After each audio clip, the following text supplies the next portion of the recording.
Bonjour et bienvenue. Aujourd'hui, on se penche sur une épreuve qui fait beaucoup parler en France, le grand oral. On s'appuie sur un extrait d'un guide très pratique de Bénédicte Béja et Miguel Delamontagne. Ils ont vraiment observé ça de près, côté classe et côté examen. Oui, tout à fait. Et leur constat, il est intéressant. Il y a des difficultés, c'est sûr, mais souvent c'est plus un problème de méthode, de préparation, qu'un manque de talent inné, quoi. Donc l'idée aujourd'hui, c'est d'identifier un peu ces pièges pour voir comment on peut les transformer en atouts. Et ça va bien au-delà du grand oral d'ailleurs. Et exactement. On pourrait dire que les retours du jury, ils tournent autour de deux grands axes. La construction de l'argumentation, et puis comment on l'incarne, comment on la porte. D'accord? Construction et incarnation. C'est une bonne grille de lecture. Alors, commençons par la construction. Le premier gros caillou dans la chaussure, c'est quoi? Alors, le premier, et il est fondamental, c'est la difficulté à problématiser. C'est le fameux piège 1 du guide. Trop souvent, ce que les candidats présentent, ça ressemble plus à un exposé. C'est descriptif. Ce n'est pas une vraie question qui appelle un débat, une réflexion. Ah oui, le sujet reste un peu plat. C'est ça. Passer d'un simple thème à une vraie interrogation qui pique un peu la curiosité. Mais c'est pas évident ça, de formuler une bonne problématique.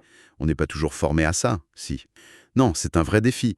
Et le jury le dit clairement, sans problématique, difficile d'évaluer autre chose qu'une récitation. On ne voit pas la pensée au travail. Et une fois qu'on a posé la question, bien sûr, il faut y répondre. Et c'est là qu'on arrive à la solidité de l'argumentation. Pièges 2 et 4 dans le guide, construire un argument et l'appuyer sur des preuves. D'accord. Donc une opinion, même si elle est bien dite, ça ne suffit pas. Il faut la structure. Une affirmation, une preuve.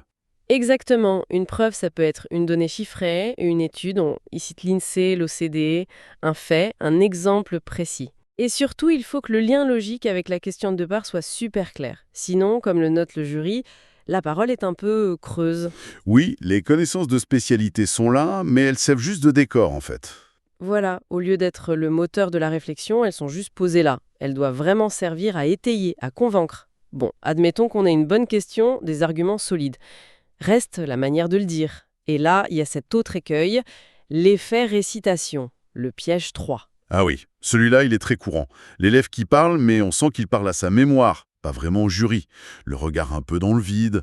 On sent qu'il déroule un texte appris par cœur. C'est exactement ça. Et le guide cite une phrase assez forte du jury, un texte parfaitement récité est un échec. Ce n'est pas ça qu'on cherche. Ah oui, quand même, c'est fort. Oui, ce qui est évalué, c'est plus l'agilité intellectuelle, la capacité à dialoguer, à vraiment penser son propos en direct, pas juste le réciter. Mais on pourrait se dire que savoir son texte par cœur, c'est rassurant, non?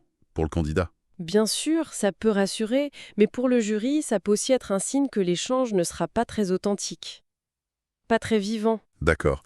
Et ça nous amène à un autre point qui est lié, le risque d'avoir un sujet un peu désincarné. Le piège 7. Désincarné, c'est-à-dire? Parfois, le jury écoute et ne comprend pas bien pourquoi ce candidat-là, avec son histoire, ses intérêts, a choisi de parler de ce sujet-là. Il manque le lien personnel. Ah, d'accord. La question de l'éthos, comme on dit parfois. Qu'est-ce qui fait que cette personne est légitime pour parler de ça, ici et maintenant? C'est tout à fait ça. Montrer son implication. D'ailleurs, c'est même une consigne officielle. Il faut pouvoir relier sa question à son projet d'orientation, ou au moins une curiosité personnelle forte. Il y a un propos qui est vraiment incarné, même s'il est un peu moins lisse, un peu moins parfait techniquement, et bien souvent il est jugé beaucoup plus captivant. Plus pertinent. Je comprends. Et pour finir sur les grands pièges, il y a ce point essentiel, le manque d'esprit critique. Piège 11. Quand on expose un savoir, mais sans en voir les limites, les débats possibles. Oui, présenter les choses comme une seule vérité, un bloc monolithique. Alors que le jury, lui, attend une réflexion. Montrer qu'on a exploré les nuances, qu'on est conscient qu'il y a d'autres points de vue, des limites à ce qu'on dit. Ça, c'est perçu comme une vraie maturité intellectuelle. C'est crucial pour la suite, pour les études supérieures où tout est débat finalement. Bon, alors si on essaie de synthétiser un peu tout ça, ces différents pièges qu'ils touchent à la construction ou à l'incarnation du discours, ça montre bien que réussir un oral comme celui-là, ça dépend peut-être moins d'un talent mystérieux que d'une méthode, non? Une méthode structurée? Absolument. Savoir problématiser, savoir argumenter avec des preuves, savoir incarner son propos, et puis faire preuve d'esprit critique. C'est un ensemble de compétences qu'on peut travailler. C'est rassurant, quelque part. Oui. Et ces constats, comme on disait, ils dépassent largement le grand oral. Ça nous interroge tous, en fait, sur notre manière de communiquer des idées un peu complexes. Est-ce qu'on prend vraiment le temps de poser un problème clair? Est-ce qu'on appuie ce qu'on dit sur des faits solides ou juste sur nos impressions? Est-ce qu'on cherche à engager l'autre, à montrer les différentes facettes de notre pensée? C'est une excellente réflexion.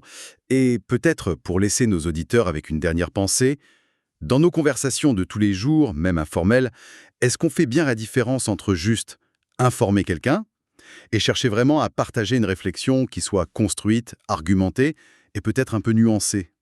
Ça change tout, non? Ça change tout. C'est la différence entre transmettre une info brute et inviter à penser avec nous.